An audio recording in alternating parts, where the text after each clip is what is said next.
বিসমিল্লাহির রহমানির রহিম। প্রতি বছর ঈদের সময় আসলেই আমাদের দেশের লামাযহাবী বন্ধুরা একটি মাসআলা নিয়ে সমাজের ধার্মিক মানুষের মাঝে একটি বিভ্রান্তি ছড়িয়ে থাকেন। সেই মাসআলাটি হলো ঈদের নামাজের অতিরিক্ত তাকবীর কয়টি। তাদের দাবি হলো ঈদের নামাজের অতিরিক্ত তাকবীর 12টি। যারা 6 তাকবীরে ঈদের নামাজ আদায় করেন তাদের নামাজ নাকি সুন্নত অনুযায়ী হয় না। এমনও কিছু কিছু জাহেল বক্তাদের বক্তব্য শোনা যায় যারা বলেন যে 12 তাকবীরের হাদিস বুখারী মুসলিমে আছে, 6 তাকবীরের হাদিসও আছে, বাকি এটি দুর্বল, সেই তুলনায় 12 তাকবীরের হাদিস নাকি বেশি শক্তিশালী। এমন উদ্ভট বক্তব্য দিয়ে ধর্মপ্রাণ মানুষদের মাঝে একটি বিভ্রান্তি সৃষ্টি করে থাকেন।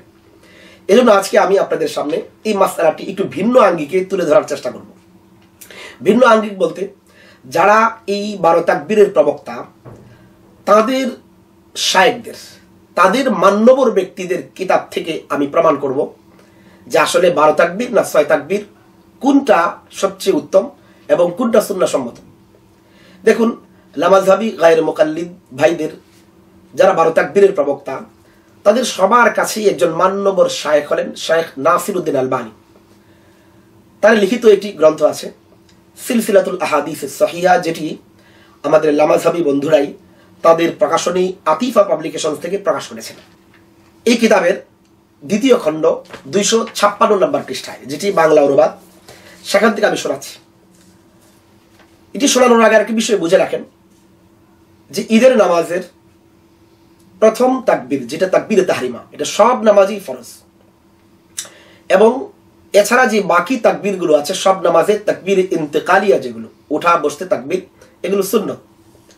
কিন্তু ঈদের নামাজে একটু ভিন্নতা আছে।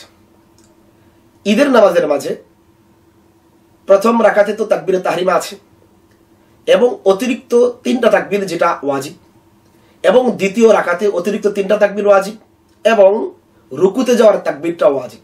খেয়াল করেন, অন্যান্য সকল নামাজে, ফরজ হোক, সুন্নত হোক, নফল হোক, সব নামাজে কিন্তু তাকবীর ইন্তেকালিয়া, উঠা বসার, রুকুতে যেতে আসতে উঠা বসার তাকবীর, এগুলো সুন্নত।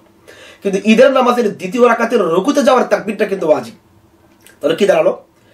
ঈদের নামাজের 2 রাকাতের প্রথম রাকাতে 4টা তাকবীর জরুরি, এবং দ্বিতীয় রাকাতেও কিন্তু 4টি তাকবীর জরুরি। এবার আমরা হাদিসটা বুঝি। আতিফা পাবলিকেশন থেকে প্রকাশিত সিলসিলাতুল আহাদিস সহিহা, শায়েখ নাসিরউদ্দিন আলবানীর লেখা, বঙ্গানুবাদ, 256 পৃষ্ঠায় লেখা হয়েছে।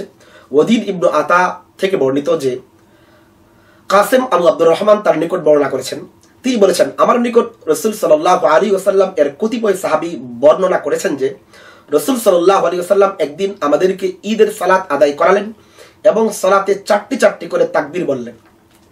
প্রথম রাকাতেও 4টা, দ্বিতীয় রাকাতেও 4টা।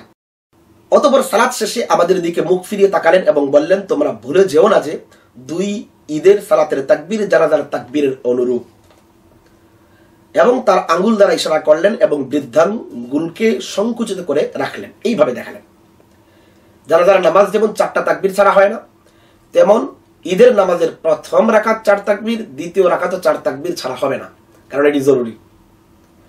প্রথম রাকাতে তাকবীরে তাহরিমাও জরুরি, বাকি 3টাও জরুরি। দ্বিতীয় রাকাতে অতিরিক্ত 3 তাকবীরও জরুরি, এবং রুকুতে যাওয়ার তাকবীরটাও জরুরি। এই হাদিসটার ব্যাপারে নাসিরউদ্দিন আলবানী মন্তব্য করেছেন, হাদিসটি সহিহ। হাদিসটি ইমাম তহাবী তার শরহ মাআনিল আসারের 4 নম্বর খণ্ডের 345 নম্বর পৃষ্ঠাতে 2টি তরিকে আব্দুল্লাহ ইবনে ইউসুফের সূত্রে বর্ণনা করেছেন। আমি আলবানী বলবো সনদটি হাসান এবং সানাদের সকলেই ভালো বর্ণনায় প্রসিদ্ধ। হাদিসটির আরো তুরুক রয়েছে যা ইবনু আবি শাইবা তার আল মুসান্নাফের 2 নম্বর খণ্ডের 174 নম্বর পৃষ্ঠায়, বাইহাকি তার সুনানের 3 নম্বর খণ্ডের 291 নম্বর পৃষ্ঠাতে মাবাদ ইবনে খালেদ এর সূত্রে বর্ণনা করেছেন। এর মানে নাসিরউদ্দিন আলবানী সাহেবের বক্তব্য হলো, প্রথম রাকাতে 4 লাগাতার, দ্বিতীয় রাকাতে 4 লাগাতার, এই যে হাদিস, এটি সহিহ সনদে বর্ণিত। এই বিষয়ে আরেকজন লামাযহাবী আলেম আখতারুল আমান বিন আব্দুস সালাম, যিনি শায়েখ আকরামুজ্জামান বিন আব্দুস সালামের ভাই, তার লিখিত একটা বই আছে, বইয়ের নাম ঈদের সালাতের অতিরিক্ত তাকবীর কয়টি। এই বইটার মাঝে 34 নম্বর পৃষ্ঠায় তিনি লিখেছেন, 6 তাকবীর সংক্রান্ত হাদিস দুটি মুতাআখিরিন মুহাদ্দিসদের রেখে যাওয়া হাদিস গ্রহণ ও বর্জনের মূলনীতি অনুযায়ী বিশুদ্ধ হাদিসের পর্যায়ভুক্ত হওয়ার দাবি রাখে।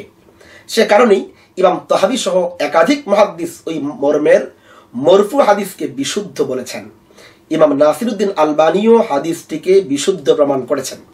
একটু পরে লিখেছেন, 6 তাকবীর শুধু ইবনে মাসউদ থেকেই বর্ণিত এমন ধারণা করা ঠিক নয়, বরং একাধিক সাহাবী থেকেও তা বর্ণিত।